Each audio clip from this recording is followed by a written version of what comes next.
Howdy folks and welcome back to the channel, welcome back to another episode of Hearts of Iron 4 with the mighty Total War mod and my campaign with Japan. So just in case you missed the previous episode, if not, just please watch everything from the beginning.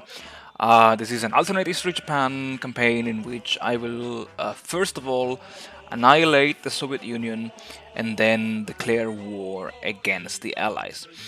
As mentioned in the previous episode, I had to restart everything from scratch because I realized that within the Japanese focus tree, there is one focus that allows me to take Tibet and Xinjiang. But this focus requires Tibet and Xinjiang to be independent, so I had to remove Tibet from the countries annexed by Sweden to increase stability. And I had to again redo everything, and pretty much everything went according to my plans and according to what you have seen in the previous episodes.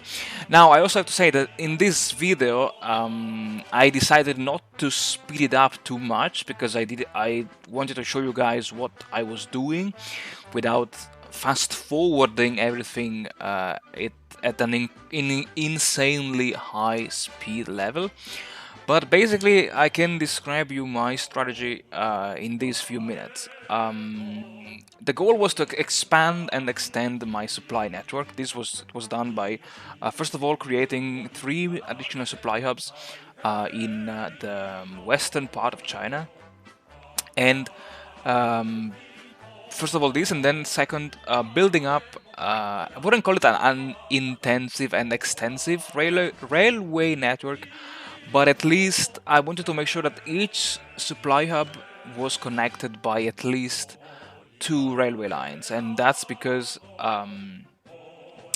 it's basically much better if you can kind of intercalate or join multiple railway lines linking one depot, because in this way, if I'm not mistaken, if I got it correctly from the developer diaries, you can kind of facilitate the spread of supplies between different depots. In case this is wrong, please guys let me know in the comments down below. And the other strategy was, I mean, also besides improving the infrastructures because they are pretty bad, the other strategy was to annex Manchukuo. But I decided to delay the annexation of Manchukuo until I was done completely with the focuses that would have improved the Manchukuo situation. Here, when choosing between the 2 fighters, I think the Ki-43 and the other one, I choose the Ki-43 because the Ki-43 does have a slightly better range compared to the other fighter model. And because in Russia, I know I would have, let's say, I would need to fight over large air areas. I decided to go with the range over agility and extra firepower. For the clash with the Soviet Union, with the border clash, I simply grouped together all my motorized and armored army. And I'm not sure when this will happen, but at some point it will happen. And well, I mean, it was just amazing to see how my Japanese tank and motorized divisions just obliterated whatever the Red Army stationed on the border in an attempt to stop me. And yeah, as you can see, research-wise, I've been focusing a lot on Air Force and land units. Air Force, pretty much, I would say every branch of the Air Force I decided to upgrade. Here, what I was doing was just to get rid of all the old crap equipment, because I didn't know if this was affecting the speed of my game, because the game was again sometimes was lagging, other times not. And yeah, I mentioned research planes, pretty much everything. Land equipment, I decided to focus on, as always, infantry and artillery. I was trading here and there with several nations to just keep my industry up and running, because I'm not the kind of player who likes to produce things without resources. I'm ready to sacrifice my civilian industries, just to guarantee a steady supply of raw materials for my industry. And other research went into electronic technologies and support units, as you can see here. And then, while I was waiting, I decided to just focus my attention on Europe and see what was going on. And unexpectedly, the Soviet Union attacked Finland. Exactly here, you witnessed the victory over the Red Army. The Soviet Union invaded Finland. It took Karelia. Germany invaded Denmark and Norway. Denmark fell in 2 minutes. Norway, well, it took a bit longer. For whatever reason, I saw the AI, the German AI, I assume, attacking against the Maginot Line. That was quite surprising because I thought that the AI would never launch such, let's say, suicidal, impossible to win attacks. And anyway, while I was busy watching this, I noticed that Germany did declared war against the Belgium and the Netherlands, and well, it's the result was quite obvious. And actually, at this point, I was thinking that maybe Germany is doing this, is attacking the national line to prevent the French from moving up reserves into Belgium. And if that's the case, oh my God, really, the AI is so smart in this mod. And yeah, while the invasion of Norway was going on, Italy joined the fray, and what can I say? And Italy, buffed by the AI and but not controlled. An Italian AI buffed but not controlled by humans is, of course, it's Italy. And what do you expect? Of course that the Italian AI cannot compete against an equally buffed British AI, because as you can see, the Italians, yeah, they did gain a bit of chunk of land in the French North Africa. The French here were resisting fiercely. I don't know why. I was just curious by this um, isolated pocket of enemy troops. And yeah, I was saying about Italy. Italy is basically doomed to lose everything, because look at that. The British were pushing the Italians back. There was this back and forth, and then look at just that what was happening in Italian East Africa. The Italian East Africa did gain some land in the south, but then it was being pushed back. Even the French managed to take some land behind the Italians' back. And okay, Italy is doomed in East Africa, because there are no direct links, no connection between the Italian mainland and the East Africa colony.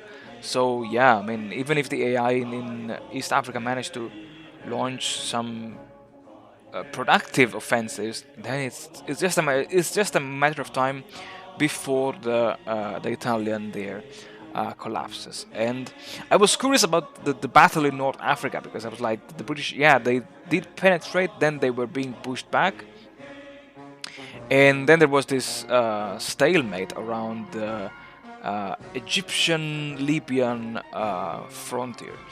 And yeah, when, let's say, all my hopes of seeing a competent Italian AI winning the war in North Africa without me actually playing as Italy, well, I realized that all my hopes were in vain, because I don't remember when, but at some point I saw the impossible happening. I will actually watch the video until this happens, because that was really a big surprise for me. And yeah, research-wise, again, this time I decided to focus a bit on the navy by improving destroyers, torpedo launchers, also carriers, submarines, and I think even light cruisers. I don't remember right now. And I did send convoys and equipment to Manchukuo to just raise its autonomy level, and that's quite obvious because sending convoys is actually very good if you want to lower the autonomy of one of your puppet states. And yeah, in the meantime, I was just following the development of the operations in Africa and of course Europe. But I mean, Europe is kind of obvious. How are how are things, let's say, uh, going, and how are things supposed to go? And yeah, in the Italian North Africa, I was just watching the Italians being slowly pushed back along the coast.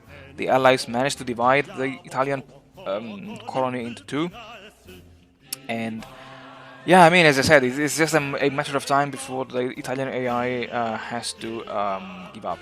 Here, I was playing around with my destroyers. I decided I like to make destroyers with anti-submarine weapons because, in so from my experience, submarines are the biggest threat that any nation can face. And here comes the impossible, guys. I've seen the Australian, the Aussies, landing in Benghazi.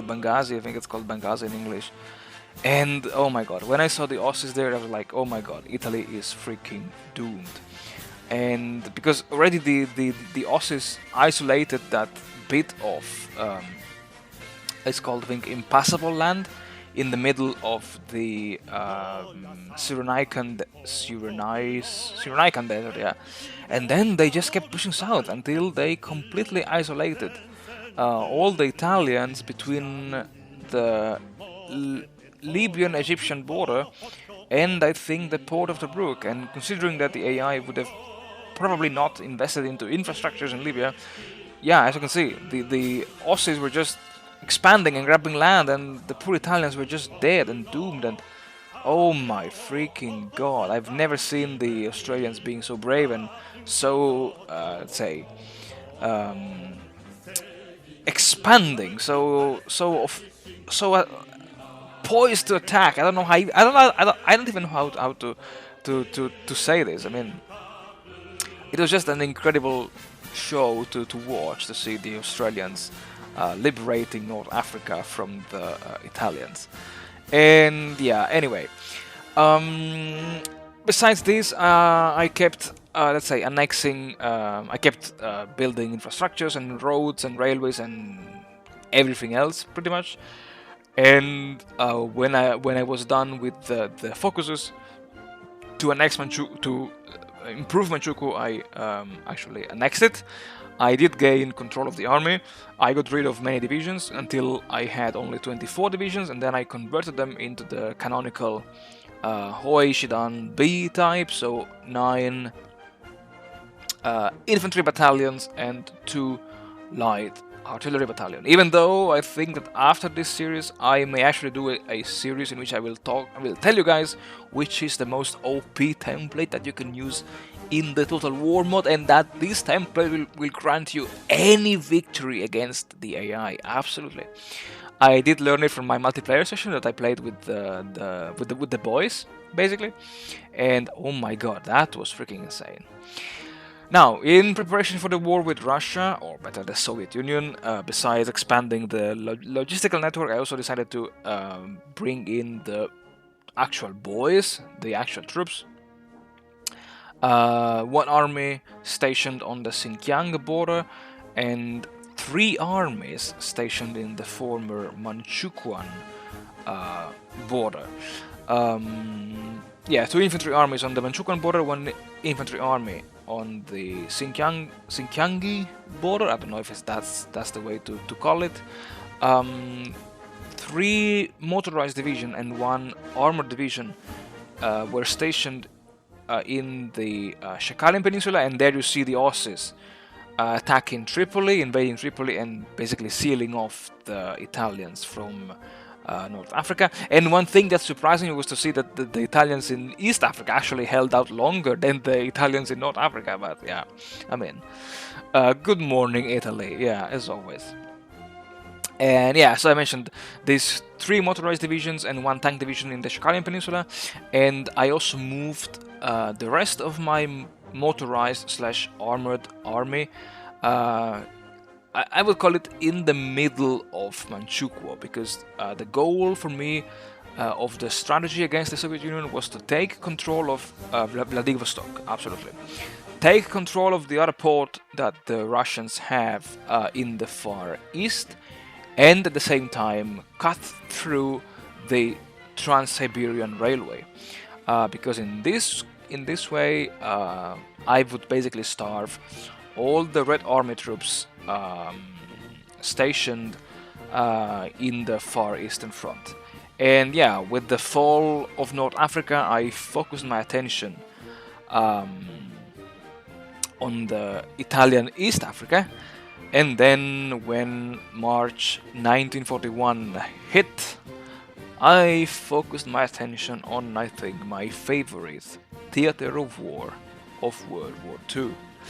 And with this, guys, I think that's enough talking from my side. I let you guys enjoy the video, and as always, remember to like and subscribe and comment. Oh my god, I'm really talking like those big YouTubers, even though I'm not a big YouTuber.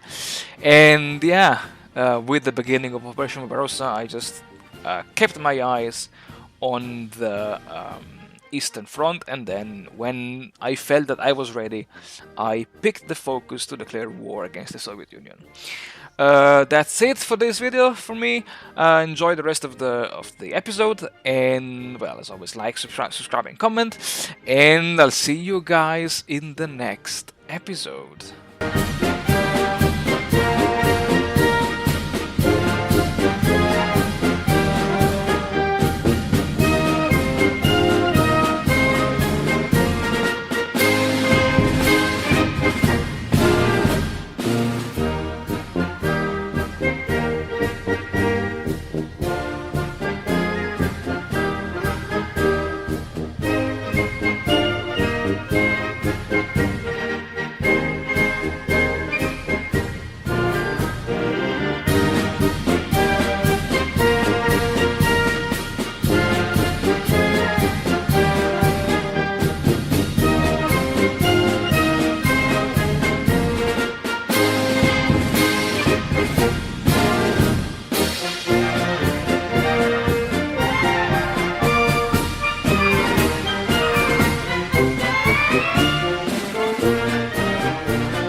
Nippon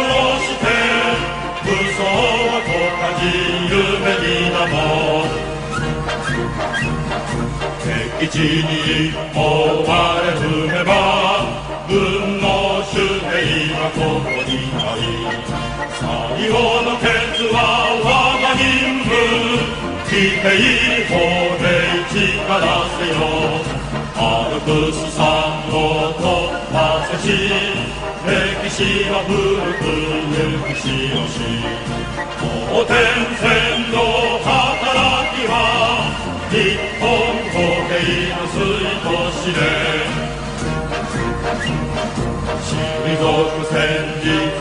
知らず宮や歩兵の祖先も前進前進また前進肉弾届くところまで愛さましき我が兵が鉄心の友よ聞かれるざ共に語らん百日祭周回に襟の色映し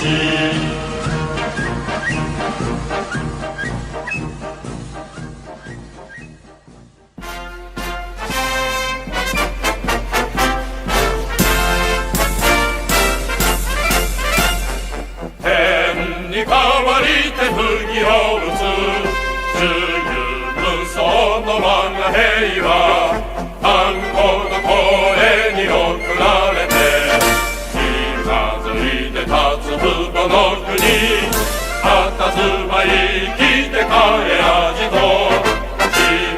心の勇ましさあるいは草に伏し隠れあるいは水に飛び入りて万死を恐れず敵情視察しかえる石膏で旗に書かれる一軍の暗記はいかに重からん道なき方に道をつけ駅の鉄道を打ち壊し雨とちに来る弾丸を身に浴びながら橋かけて我が軍は助公平のこの何にかたとうべき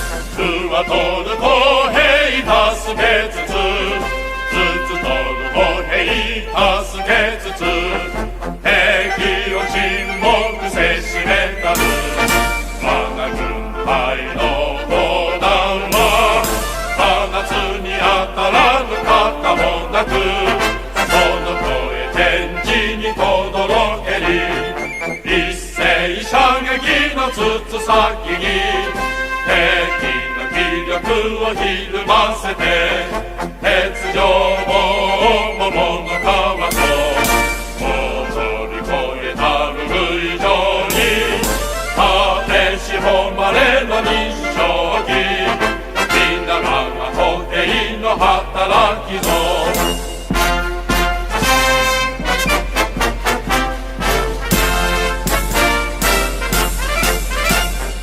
撃たれて逃げゆく八方の敵を追い伏せ追い散らし全軍残らず打ち破る周平の人を重ければ我が乗る馬をこのごとく誓わぬ人もあるぞかし大きの兵強く連戦連勝せしことは百難を犯して輸送する両々市長の賜物ぞ忘るな一日遅れなば一日たゆと兵力を戦地に名誉の負傷して収容せなる小卒の命と頼むは衛生会非常に味方の兵の味方敵をも隔てぬ